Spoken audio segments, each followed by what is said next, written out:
What's up, everyone? This is Jono. Now, recently Elon Musk purchased Twitter, and I don't want to get into the politics of whether that's a good or a bad thing. Everybody's already bickering about that, ironically, on Twitter. What I want to cover in this video are 5 things that I would do if I was in charge of Twitter, based upon my 20-odd years of experience of building ecosystems and communities that I'm convinced would move the needle on Twitter in a more positive direction. Now, these things that I'm going to recommend today are inspired by 2 primary things. First of all, Wikipedia. Now, while Wikipedia is not perfect, Wikipedia has done overall a pretty decent job in pulling thousands of people around the world to come together to document the world, science, politics, history, and things like that in a central place. Again, not perfect, and my recommendations are not going to be perfect, but overall a good job that I think is a good inspiration for Twitter. The second inspiration here is open source. Again, open source has pulled together developers and contributors and translators and docs writers from all over the world to come together to build software. Again, open source, not perfect, but I think it's a good inspiration for how people build software effectively. So what I'm going to cover on the desk here are going to be these 5 recommendations that I think will be really, really helpful. So let's get started. Now, before I get into these, I first of all want to talk about one thing that in my mind is absolutely essential here, is what the incentive model looks like at Twitter, right? The incentive model is hugely important in solving this particular problem. You know, as human beings, our brains are broken into 2 sections, System 1 and System 2. System 1 is our primeval monkey brain. It's very impulsive, it's very paranoid, it's always looking for that tiger in the bush. And our System 2 part of our brain is our seemingly rational, conscious thought. The study of behavioral economics has taught us that our System 1 part of our brain massively influences our System 2 part of the brain. And one of the things that we're really responsive to are rewards, okay? Now, typically when we look at social media networks, what people typically are wanting is going to be visibility. They want people to have their content seen, okay? They often want followers, and they also typically want quality, right? So they typically will want, you know, people to be able to see their content. They want to generate followers. They want to have a decent level of quality in terms of how they engage. The problem with a lot of social media networks is that the way in which they tend to generate this is based upon likes and retweets, right? And, you know, this can get us into all kinds of hot water, because if somebody posts something that's pretty terrible, it can generate a lot of likes, or it can generate a lot of retweets. Or if somebody posts something that just doesn't add any real value, it can generate likes and retweets. And that doesn't balance out the quality of the material that's on the platform. And from what I've been reading from some of Elon's tweets recently, where he's saying we want this to be a really accurate source of information, we want this to be the best possible town square, you've got to deal with this issue. You've got to rewire the incentive model. Otherwise, you're going to get more of what we're already getting on all of these social media networks. Twitter's not alone on this. There's just a lot of junk, a lot of unnecessary bickering and arguing, and Facebook especially have come under fire for this particular problem, okay? So let me clear this off. And what I'm going to first of all be going through with my recommendations here is how we go about rewiring that incentive model. Okay, so let's get into recommendation number 1. Okay, and this is where we rank based on helpful patterns. Okay, so what I'm going to recommend first of all here is that what you do not, you know, this whole likes and retweets, right? This, we don't do that anymore, okay? This is not a good, useful methodology for evaluating quality and content on social media. So if you look at Google and how the Google PageRank service works, it's a pretty elegant way of pulling generally the best stuff onto the front page of Google. And I think Twitter should do something very similar based upon the content and the quality of the material that people are putting up on Twitter, okay? So this is going to be complex, and this is probably going to involve some, you know, some pretty clever artificial intelligence and machine learning and some good engineering. But if anyone can deliver great engineering, it's going to be people who are working with and for Elon Musk, okay? You know, look at Tesla, look at SpaceX. They know how to build technology, all right? But what are these helpful patterns? Well, these are the ones I would recommend Elon and his team start with. The first is reading. Okay, one of the things I love about the Discourse open source community platform is that they've got this model called the trust model baked into it. You start out at trust level 0 and you don't, nobody knows you from Adam in that community. And then as you read more, you go up to trust level 1, but then it's not just reading, it's kind of replying and engaging and things like that. But reading is a fundamental element in assessing value, okay? And I love this about Discourse because you can't really sufficiently engage and interact effectively on Twitter unless you read the content on there. A lot of people will just see something from an individual on a particular topic and they'll just immediately respond and start shouting, okay? So this is one thing I definitely start with. The second thing in my mind in terms of helpful patterns here is discussion is actually engaging. A lot of people just use Twitter to just post stuff and they never actually interact and participate in the town square. So this to me will be another thing I would want to evaluate. Another element here is going to be content, right? And this is going to be posting video or podcasts or links or whatever else, okay? Now, one thing I do want to be very, very clear as I'm talking through all of this, especially with these things, well, it's more, frankly, these, not so much this one, is, let me just get rid of that, is that you're going to want to make sure, let me just do this, is that this material here is going to be constructive, okay? Lots of people can post horrible, hateful discussion and content, and we should not reward that for obvious reasons. Now, there is a big question around what deems hateful, and that's a conversation for another time. But to me, we want to be evaluating on Twitter, not just based on likes and retweets, but we want to be evaluating on additional levels of content and quality, okay? So we ideally want this to be, constructive and it contributes to the town square. And to be very clear, what I'm not saying here is that it should be one particular political viewpoint. I think that Twitter have come under fire in recent years for being more of a liberal kind of leaning social media network. And I think that criticism is fairly reasonably applied. It is very much liberal leaning. And you do need to make sure that this is a platform that enables both left and right leaning voices to have perspectives and to have opinions. But what you should never allow is hateful, violent, misogynistic, nasty kind of content. That kind of stuff should not be allowed on Twitter as far as I'm concerned, okay? And from what I can tell, they very much want to make sure that this is going to be a fair town square for everybody, okay? That's at least the goal, all right? But again, that's a big topic about what this actually means constructive, all right? The other thing that I would evaluate based upon, these patterns is going to be citations. And this is where we get into the Wikipedia side of things. One of the things I love about Wikipedia is if somebody posts something on there, it'll say citation needed. Now, are they removing content based upon a citation not being provided? Probably not as much as they should. I think they should enforce that in a much more vigorous way on Wikipedia. But providing citations is going to be important. I'm going to get to that in just a moment, because you're probably asking, well, what do you consider to be a good citation? We'll get to that in just a moment. Another consideration here, I would say, is going to be problem solving, okay? If you look at a site such as Stack Overflow or Stack Exchange, one of the things I love about that is someone can post a question and then somebody can go and post a response to that question. It gets upvoted and the top voted answer will kind of be marked as the winner, right? And you've now got this really great Q&A pair that then gets indexed out on the internet, and that's awesome. It's one of the reasons why Stack Overflow has become so popular with developers, okay? I'm sure that the folks at Twitter can detect a question and detect an answer to that question, or even have a button on a tweet where you could say, I want to post a tweet that is a question tweet, and you type in your question, and then when somebody provides a response to it, you can mark that as the solution. And again, maybe that gets indexed on the internet, but this is a great way of determining quality of content. Like if somebody goes and answers a question on Twitter and it gets accepted as the accepted solution, that's great, and they should be recognized for that in this ranking.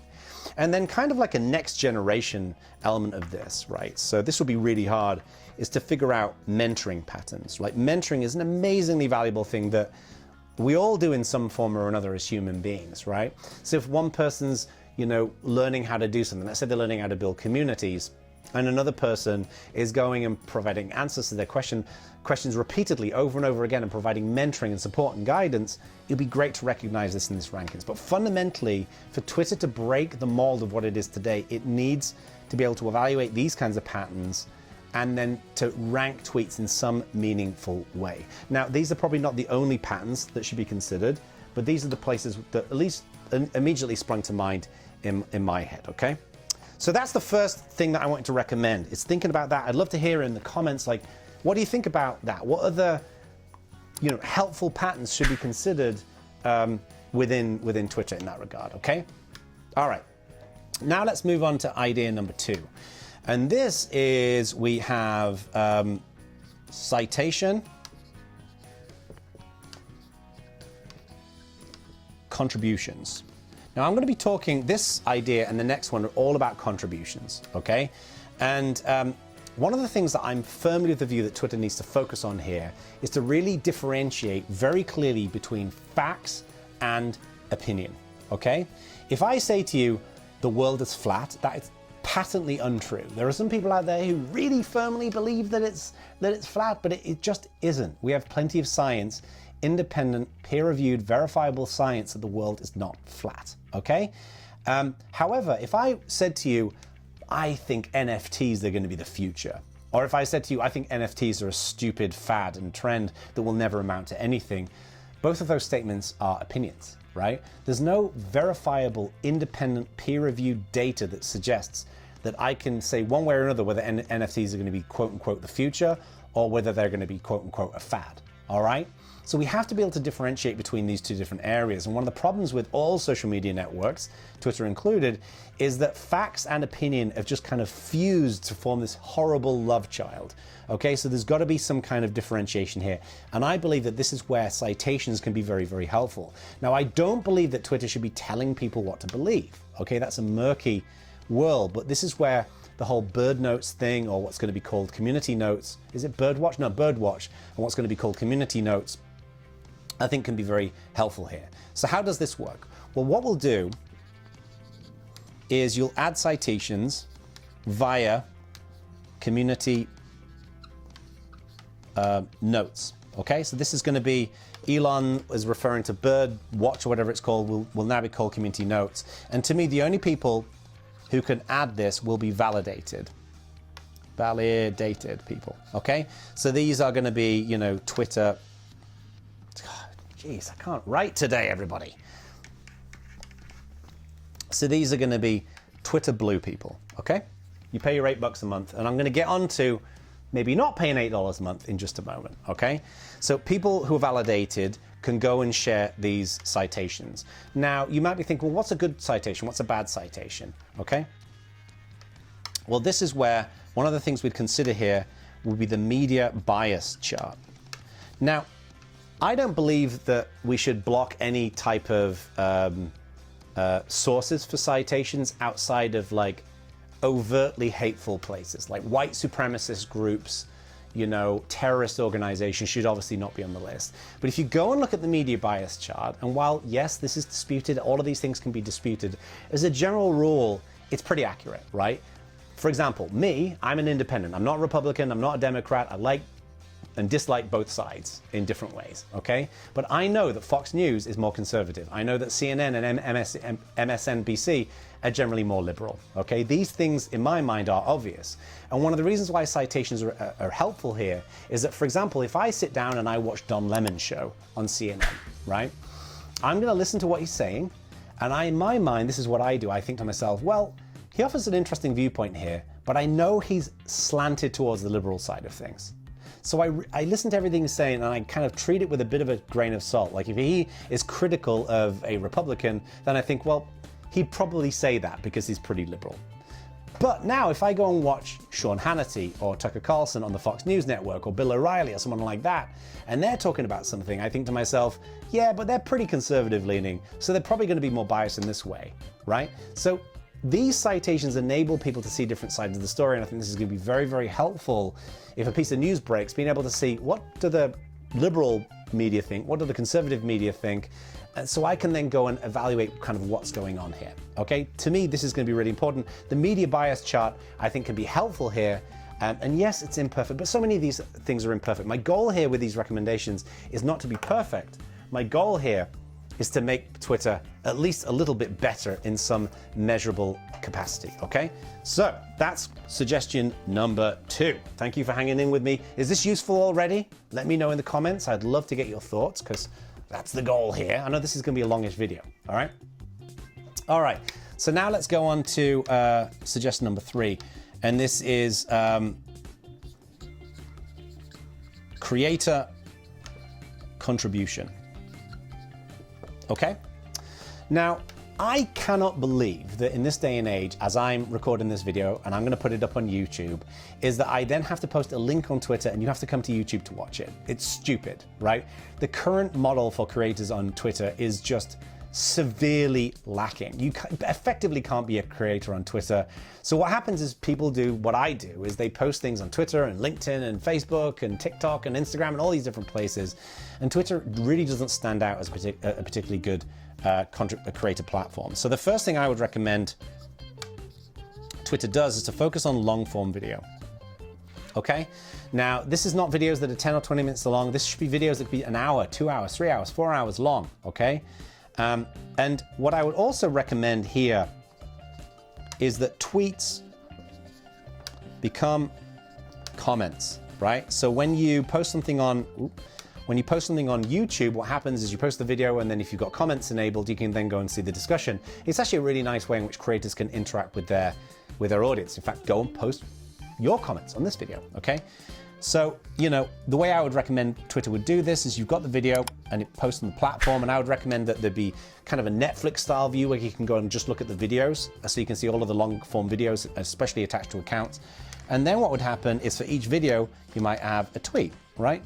And then another tweet, and then another tweet, and people, that's where the kind of the conversation is going to occur. This seems like a very natural way in which this could be baked into Twitter.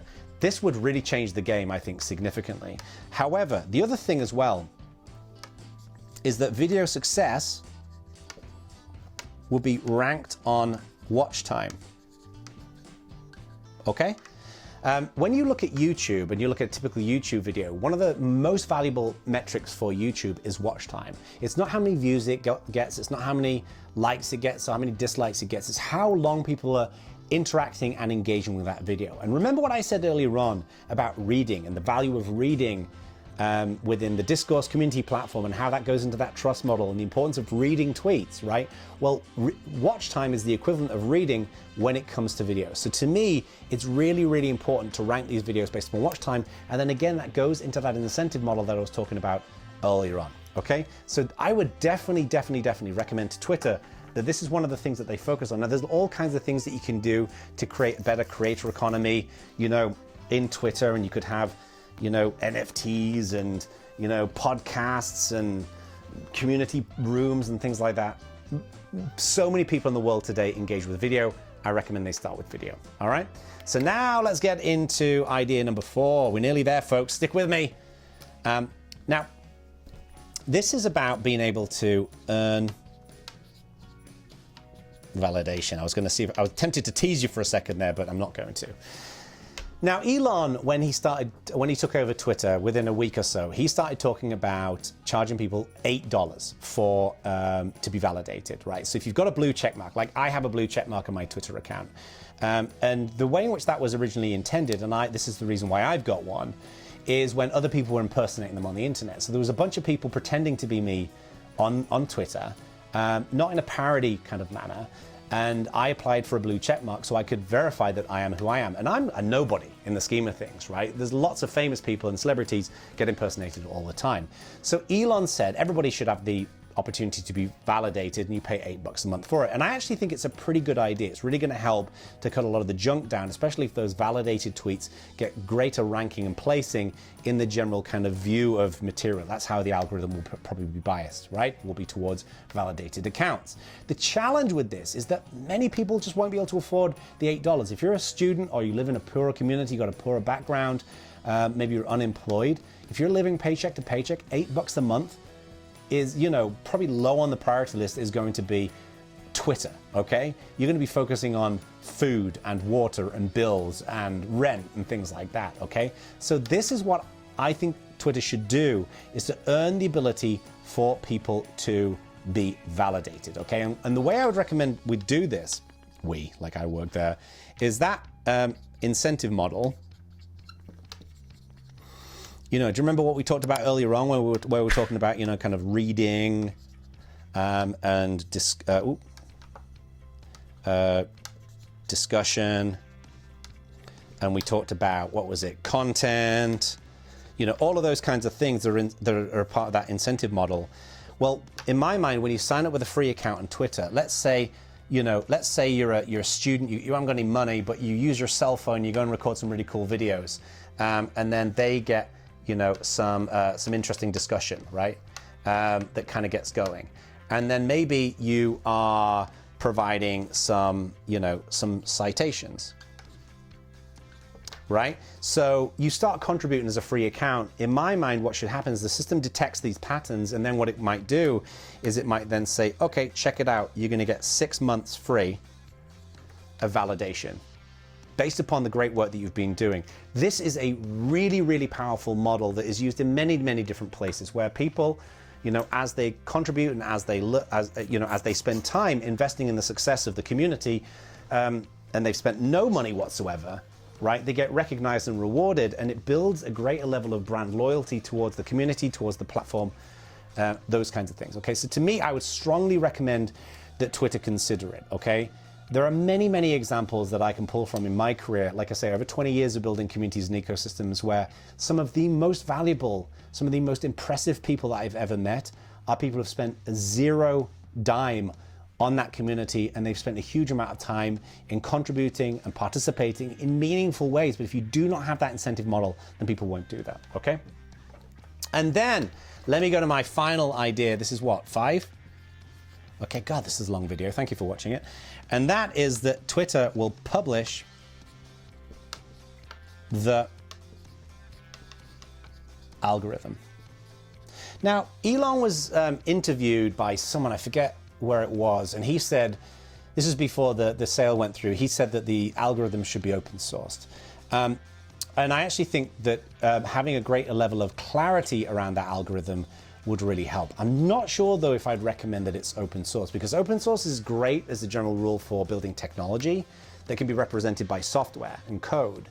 But if you want to get into standardization around a process or a workflow or a policy, you then start getting into standards groups, and standards groups are notoriously slow in coming up with decisions, and I think that that will not work at the same speed that Twitter as a company will want to operate at, okay? So I wouldn't recommend that they open source it, but what I do recommend that they do is they publish it. And essentially what they would do is they would, you know, kind of create a website, you know, where, you know, they have the Twitter algorithm, and it's kind of documented on the website. And especially what that will do is that incentive model that I mentioned earlier on,